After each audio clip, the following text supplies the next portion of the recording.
ನೀಲಣ್ಣನವರ ವಂಚನೆ ಕೇಸ್ನಲ್ಲಿ ಕರವೇ ಜಿಲ್ಲಾಧ್ಯಕ್ಷನ ಹೆಸರು ತಳುಕು ಹಾಕಿಕೊಂಡಿದೆ. ಶಿವಂ ಅಸೋಸಿಯೇಟ್ಸ್ನ ಶಿವಾನಂದ ನೀಲಣ್ಣನವರ ವಂಚನೆ ಪ್ರಕರಣ ಈಗ ಕರವೇ ಜಿಲ್ಲಾಧ್ಯಕ್ಷನ ಹೆಸರು ತಳುಕು ಹಾಕಿಕೊಂಡಿದೆ.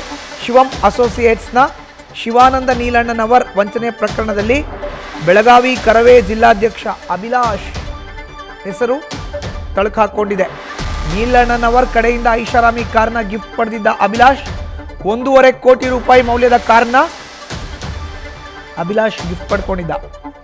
ಅಭಿಲಾಷ್ ಪ್ರಮುಖ ಪಾತ್ರದಲ್ಲಿ ಚಿತ್ರವೊಂದನ್ನು ನಟಿಸ್ತಾ ಇದ್ದಾನೆ. ಆ ಚಿತ್ರಕ್ಕೆ ಹೂಡಿಕೆನ ಕೂಡ ಮಾಡಿಸಿದ್ದಾನೆ ಅಂತ ಹೇಳಲಾಗ್ತಾ ಇದೆ. ಜನರ ಹೂಡಿಕೆ ಹಣವನ್ನೇ ಕಾರು ಸಿನಿಮಾಗೆ ಕೊಟ್ಟಿದ್ರ ನೀಲಣ್ಣನವರ್ ಅನ್ನೋ ಪ್ರಶ್ನೆ ಎದುರಾಗಿದೆ.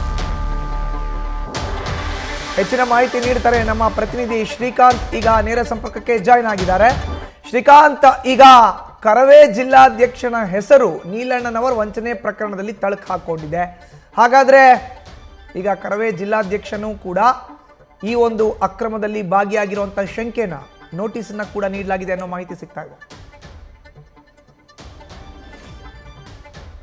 ಶ್ರೀಕಾಂತ್, ನನ್ನ ಧ್ವನಿ ಕೇಳಿಸ್ತಾ ಇದ್ರೆ ಈಗ ಕರವೇ ಜಿಲ್ಲಾಧ್ಯಕ್ಷನ ಹೆಸರು ಕೂಡ ಈ ಒಂದು ಪ್ರಕರಣದಲ್ಲಿ ತಲೆಕೆ ಹಾಕೊಂಡಿರೋದು ಸಿಐಡಿ ಅಧಿಕಾರಿಗಳು ಆತನಿಗೂ ಕೂಡ ನೋಟಿಸ್ ಕೊಟ್ಟಿದ್ದಾರೆ ಅನ್ನೋದು ಪ್ರಾಥಮಿಕವಾಗಿ ಸಿಗ್ತಾ ಇರೋ ಮಾಹಿತಿ.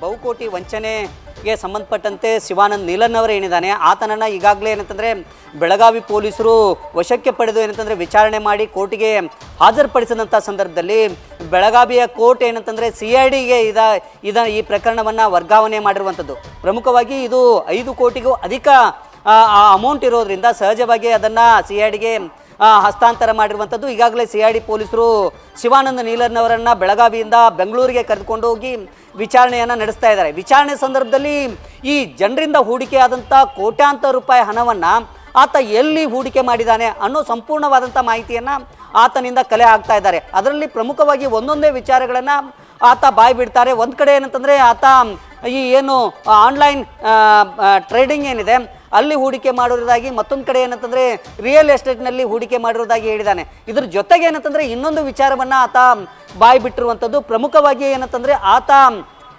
ಆತನ ಜೊತೆ ಹಲವು ತಿಂಗಳುಗಳಿಂದ ಕಾಣಿಸಿಕೊಂಡಿರುವಂಥ ಬೆಳಗಾವಿಯ ಕರವೇ ಜಿಲ್ಲಾಧ್ಯಕ್ಷ ಅಂದರೆ ಪ್ರವೀಣ್ ಶೆಟ್ಟಿ ಬಣದ ಜಿಲ್ಲಾಧ್ಯಕ್ಷ ಆಗಿರುವಂಥ ಅಭಿಲಾಷ್ ಏನಿದ್ದಾನೆ ಈತ ಏನಂತಂದರೆ ಆತನ ಜೊತೆ ಭಾಳಷ್ಟು ಒಡನಾಟವನ್ನು ಹೊಂದಿದ್ದ. ಪ್ರಮುಖವಾಗಿ ಕನ್ನಡ ಹಬ್ಬವನ್ನು ಒಂದು ಬೆಳಗಾವಿಯಲ್ಲಿ ಕೋಟ್ಯಾಂತರ ರೂಪಾಯಿ ಖರ್ಚು ಮಾಡಿ ಅದ್ದೂರಿಯಾಗಿ ಆಚರಣೆಯನ್ನು ಮಾಡಿದ್ದ. ಅದಾದ ನಂತರ ಏನು ನೀಲಣ್ಣನವರಿಗೆ ಆತ ಭಾಳಷ್ಟು ಆಪ್ತನಾಗಿದ್ದ.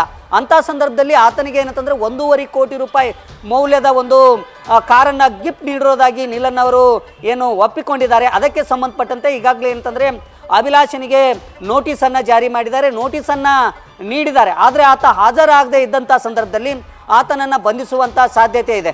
ಇದ್ರ ಜೊತೆಗೆ ಏನಂತಂದರೆ ಈತ ಭಾಳಷ್ಟು ಆಪ್ತರಿಗೆ ಏನಂತಂದರೆ ಈ ರೀತಿಯಾದಂಥ ಕಾರುಗಳನ್ನು ಬೇರೆ ಬೇರೆ ದುಬಾರಿ ಗಿಫ್ಟ್ಗಳನ್ನು ನೀಡಿದ್ದಾನೆ ಅಂತೇಳಿ ಹೇಳಲಾಗ್ತಾ ಇದೆ. ಅವ್ರಿಗೂ ಸಹ ಏನಂತಂದರೆ ಸಂಪೂರ್ಣವಾದಂಥ ಮಾಹಿತಿಯನ್ನು ಪಡೆದುಕೊಂಡು ಏನು CID ತಂಡ ಏನಂತಂದರೆ ನೋಟಿಸ್ ಜಾರಿ ಮಾಡುವಂಥದ್ದು. ಜೊತೆಗೆ ಈ ಹಣ ಎಲ್ಲಿಂದ ಈ ಒಂದು ಗಿಫ್ಟನ್ನು ನೀಡಿದ್ದಾನೆ ಅಂತೇಳಿ ವಿಚಾರಣೆಯನ್ನು ಮಾಡಿದಂಥ ಸಂದರ್ಭದಲ್ಲಿ ಆತ ಏನಂತಂದರೆ ಜನರು ಏನು ಹೂಡಿಕೆಯನ್ನು ಮಾಡಿದರು ಈತನಲ್ಲಿ ಹಣವನ್ನು, ಆ ಹಣದಿಂದಲೇ ಇವರಿಗೆ ಗಿಫ್ಟನ್ನು ನೀಡಿದ ಅಂತೇಳಿ ಈಗ ಗೊತ್ತಾಗಿರುವಂಥದ್ದು. ಇದಕ್ಕೆ ಸಂಬಂಧಪಟ್ಟಂತೆ ಸಂಪೂರ್ಣವಾದಂಥ ಮಾಹಿತಿಯನ್ನು ಕಲೆ ಹಾಕಿ ಈಗ ನೋಟಿಸನ್ನು ಜಾರಿ ಮಾಡಿರುವಂಥದ್ದು. ವಿಚಾರಣೆಗೆ ಹಾಜರಾಗದೇ ಇದ್ದಂಥ ಸಂದರ್ಭದಲ್ಲಿ ಆತನನ್ನು ಬಂಧಿಸುವಂಥ ಸಾಧ್ಯತೆ ಇರುವಂಥದ್ದು. ಮಧುಸೂದನ್, ಧನ್ಯವಾದ ಶ್ರೀಕಾಂತ್ ನಿಮ್ಮ ಮಾಹಿತಿಗೆ. ನ್ಯೂಸ್ ಫಸ್ಟ್ ನಿರ್ಭೀತಿಯಿಂದ ನಿಮ್ಮ ಪರವಾಗಿ.